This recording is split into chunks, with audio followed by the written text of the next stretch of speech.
Hello दोस्तों, अस्सलाम वालेकुम। मैं आपका दोस्त साजिद हुसैन आज एक नई वीडियो के साथ आपके सामने हाज़िर हूँ। उम्मीद करता हूँ आप और आपके बर्ड, आपके परिंदे खैरियत से होंगे।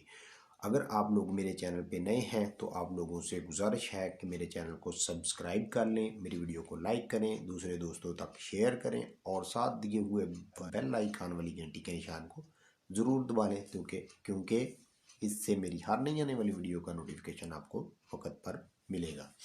तो चलें वीडियो में देखते हैं कि आप लोगों के लिए आज मैं क्या लेके हाजिर हूँ।